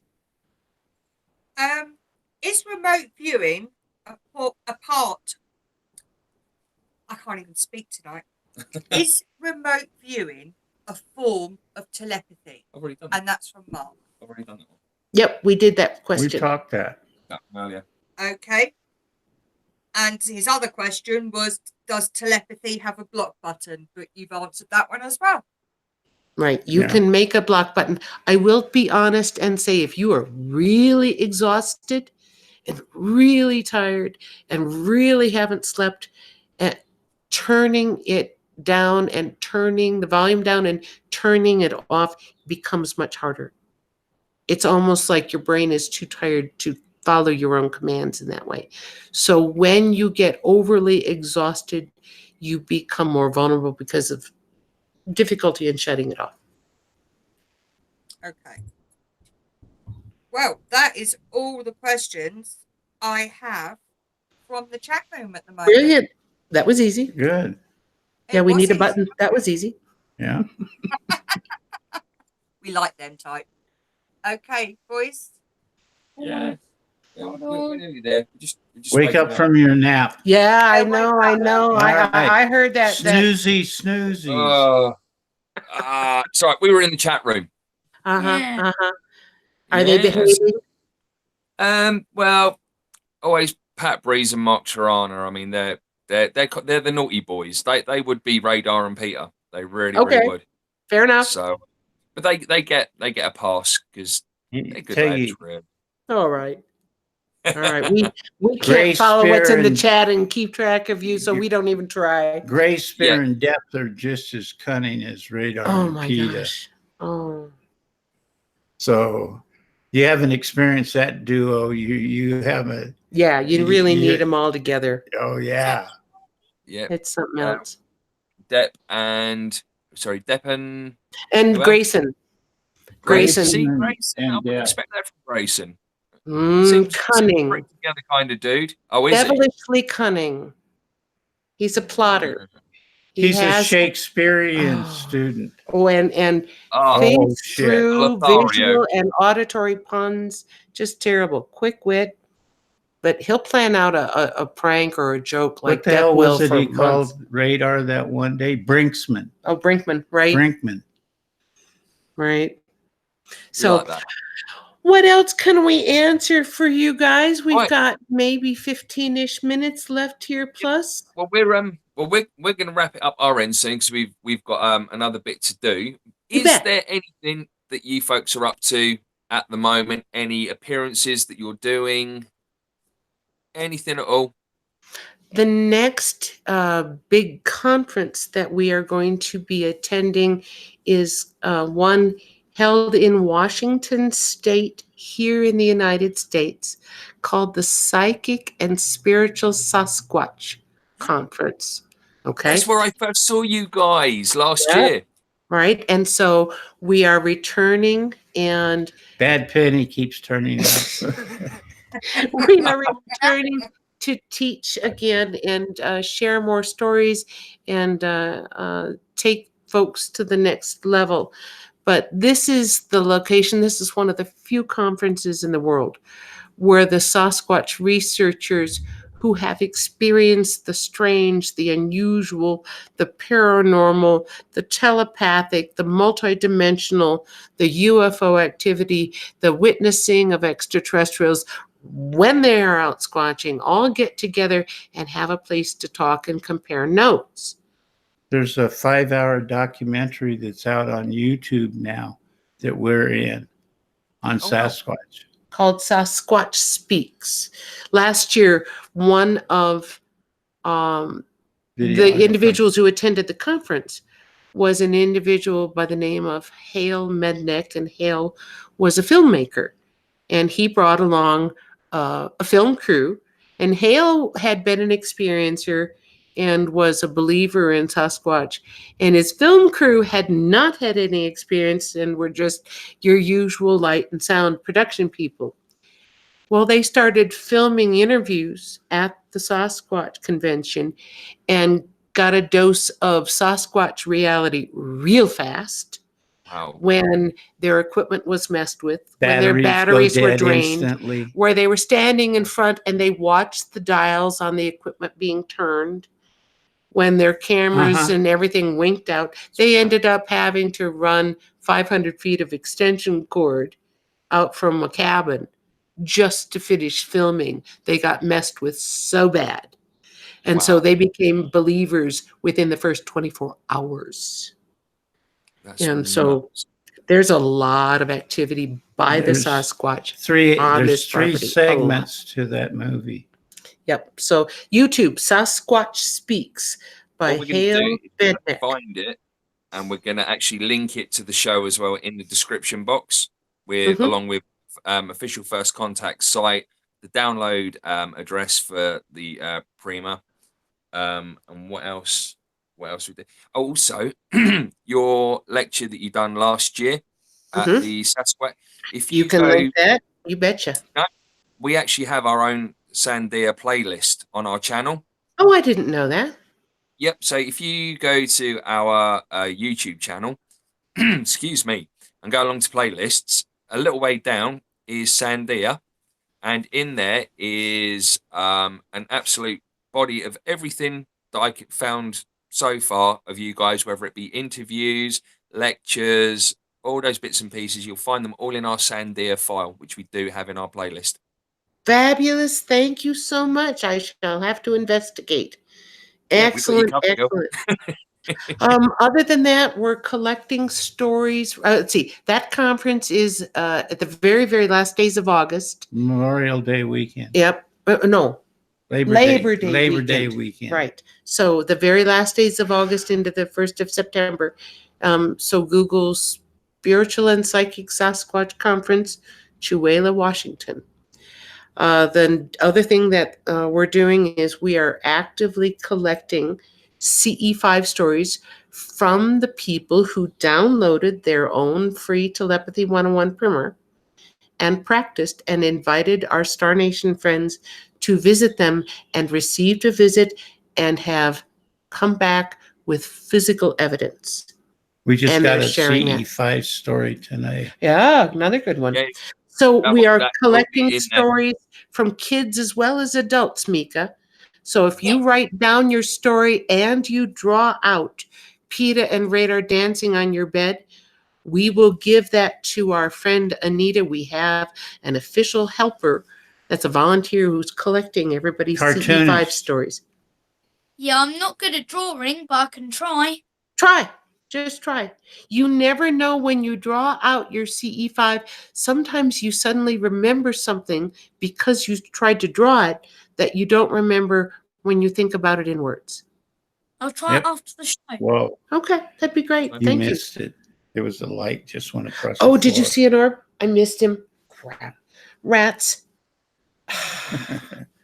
I catch him. He catches him. Not rats, not real rats, not real. No, rats. no, not real rats. No, it was That's an my- orb. Yeah, we had an orb just cross the floor. He spotted it and I missed it. Now I'm bummed. So we have stuff happen here all the time and are just delighted. Just have a very good time with our friends.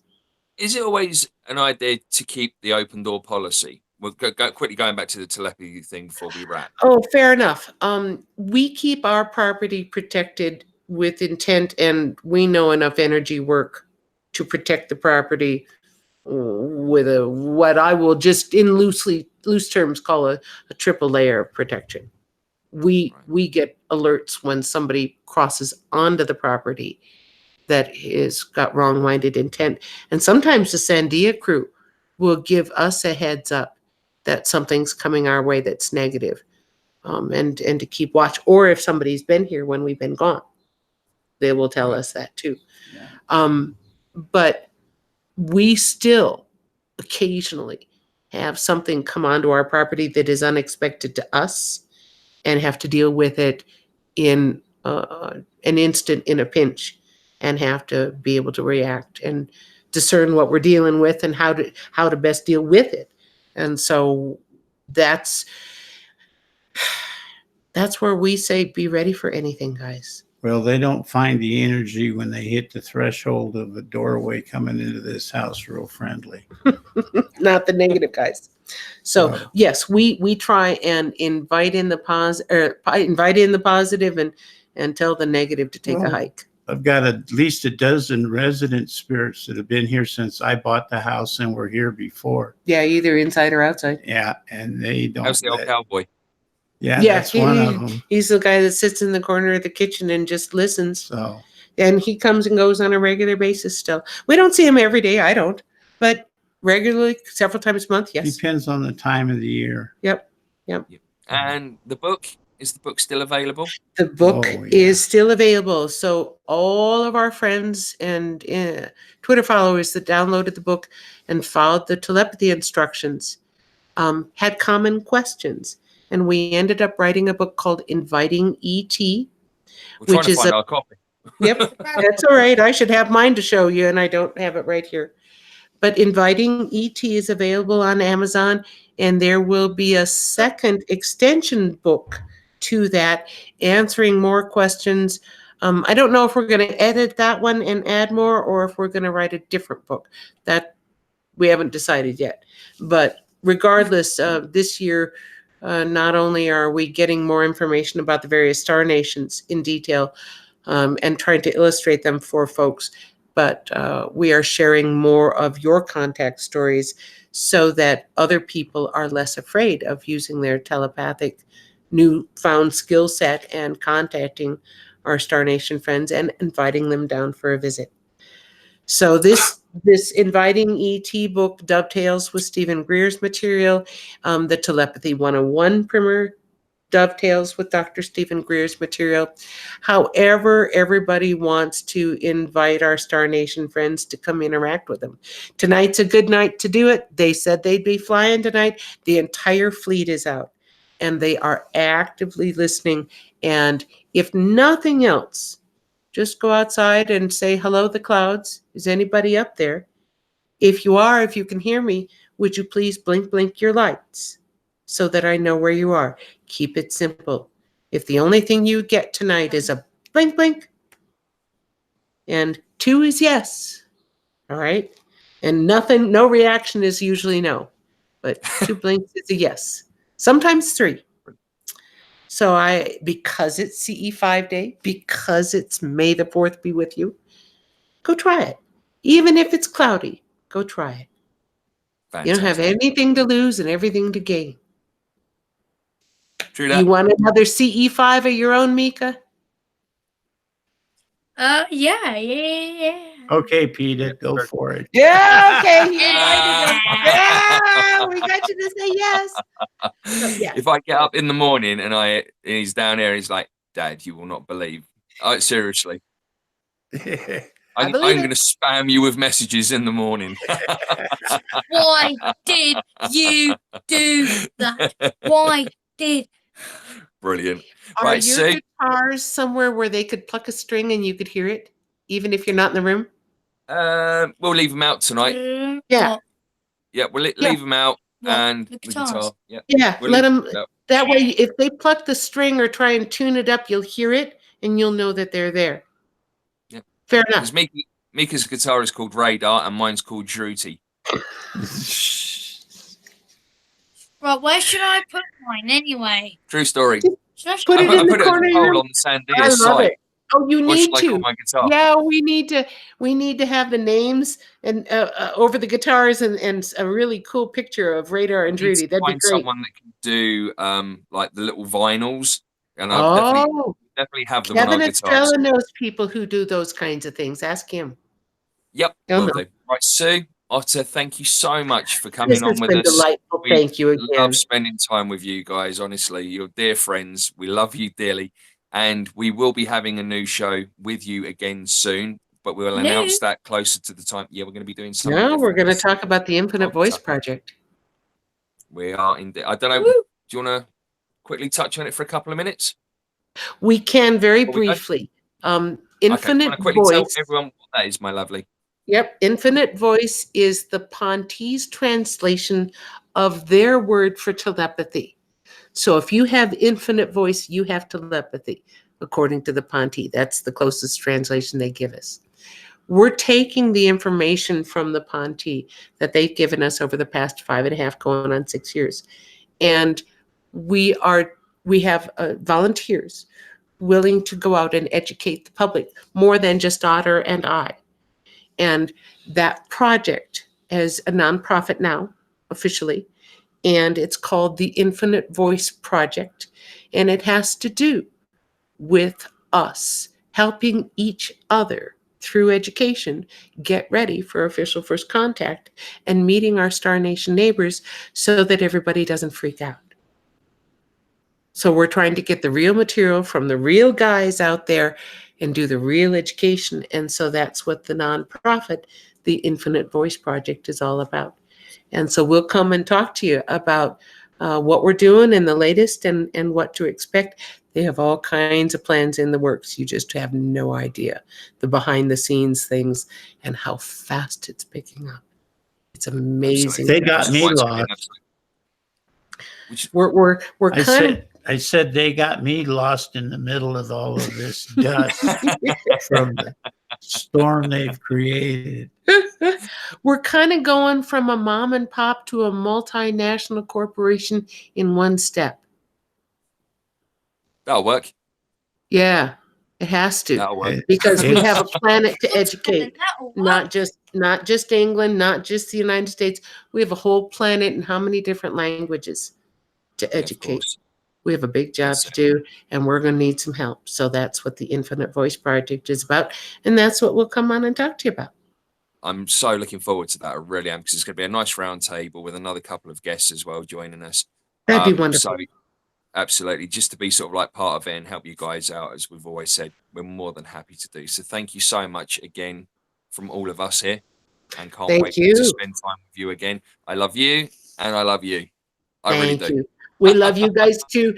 Always Just happy to talk to you. Don't be a stranger. Call. Never. And if you need anything from the Sandia crew or need us to get a message to them, just let us know. There you go. Will do. Thank you very much, Sue. Thank you, Lo- Otter. All Much right. love. See you soon. Have a good rest of your Bye. evening. May the Bye-bye, my 4th loves. be with you. May the 4th be with you.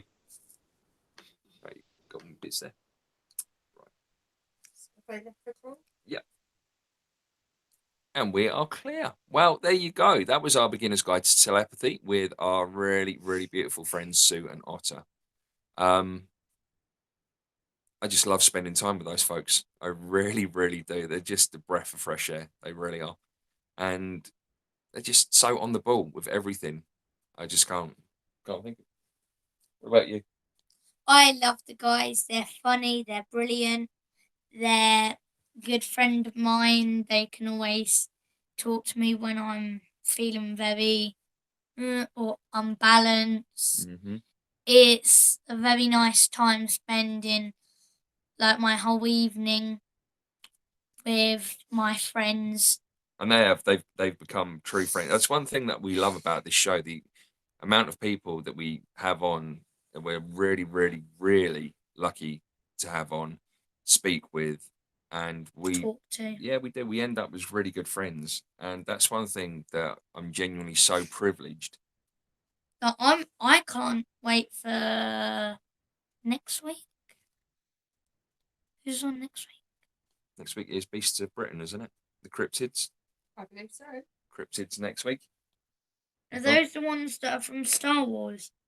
No, the cryptids are things like the black cats, the Loch Ness monster. Oh, I And- thought it was those little fluffy, what's it? Fluffy. Not Ewoks. No. I can't think of the name. I'm sure it'll come back to you. So, No. I've got to do the serious bit now. Right, no. can everyone put your hands together? So, yesterday, woke up and saw the news that Peter Mayhew had passed away. If you don't know who Okay. If you don't know who Peter, what's his name? Mayhew, who he was the actor and the eye movement The eye movement and body movement. of Chewbacca. Yeah. And didn't he go until The Last Jedi? That's right. went No. The Force Awakens was his last movie. And then he went on in The Last Jedi. He was known as the Wookiee consultant for the new guy, Jonas, who took over. And I cannot for the life of me pronounce his surname. So for us of a certain age, Chewie was as important as Vader. Kylo Ren. He was so important in so many ways. He was just like the big, beautiful thing that you just never messed with, but always the one that you'd always want by your side. He was funny as well. So, Peter Mayhew, he was the man behind the original Star Wars Chewbacca character. He died at 74 years old on April the 30th. His family confirmed the death on Thursday evening, ET, via Twitter. Peter's cause of death is unknown. He is survived by his wife Angelique Mayhew and their 3 children. Mayhew's family's statement read in part, "The family of Peter Mayhew, with deep love and sadness, regrets to share the news that Peter passed away. He left us the evening of April the 30th, 2019, with his family by his side in his North Texas home. There will be a memorial service for friends and family on June the 29th, and in early December in Los Angeles, there will be a memorial for fans set up with his family in attendance.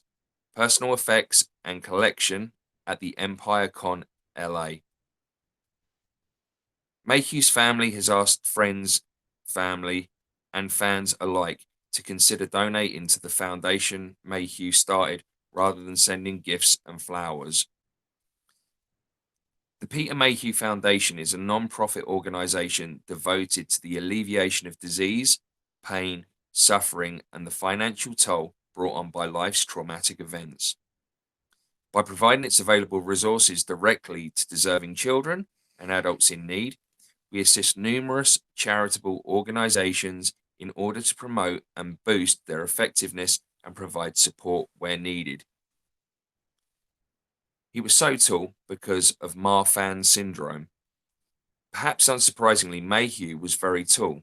In fact, he stood 7'3" at his tallest, which is well above the average height for either Englishmen or American men. However, it is interesting to note that Mayhew's height wasn't the result of gigantism, but rather Marfan syndrome, which causes people to look tall and thin, as well as a number of other potential issues.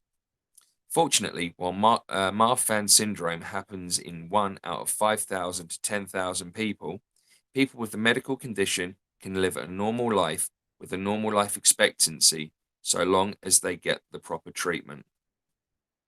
Mayhew got his first acting role in 1976 because of his big feet. To be exact, what happened was the people behind Sinbad and the Eye of the Tiger saw a newspaper article about men with big feet, which happened to include a picture of Mayhew in it.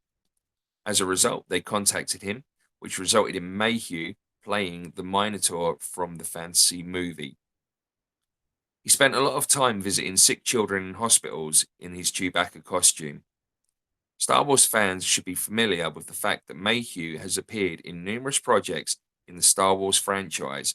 For example, he has been in 5 of the 8 main installments that have been released so far.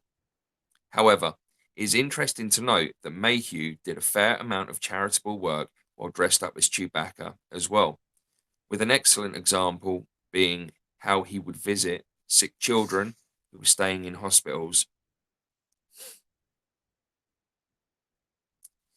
In tributes paid, Mark Hamill, who played Luke Skywalker in the series, wrote, "He was the gentlest of giants, a big man with an even bigger heart. He never failed to make me smile, and a loyal friend who I love dearly. I'm grateful for the memories we shared, and I'm a better man for just having known him. Thanks, Pete." Harrison Ford, who starred alongside Mayhew in the series, also released a statement which read, "Peter Mayhew was a kind and gentle man, possessed a great dignity and noble character. These aspects of his own personality, plus his wit and grace, he brought to Chewbacca. We were partners in film and friends in life for over 30 years, and I loved him. He invested his soul in the character and brought great pleasure to the Star Wars audience. Chewbacca was an important part of the success of the films we made together.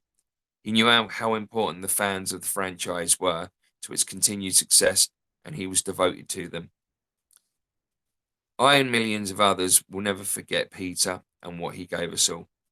My thoughts are with his dear wife Angie and his children. Rest easy, my dear friend." So it seems that Peter was Chewbacca in real life as well. And I just want to thank him on behalf of all of us here at Fascination Street for the memories. And, we'll sadly miss him because, everything in the house is pretty Wookiee, isn't it? Dougie, Wookiee. You speak to me in Wookiee. And that's it. And for years to come, even your children, when they probably sit and watch the Star Wars movies and things like that, I mean, it's still going to be around then. So it is genuinely a real loss to us. And, our hearts do go out to his family right now. And I think paying tribute to him on Star Wars Day is quite fitting. I really, really do. So, on that sad bombshell, I think it's time to end the show. Yeah. Good idea. Okay. So, It's a good night for me. It's a very good night for me. and from me, it's also good night. And may the 4th be with you. Thank you.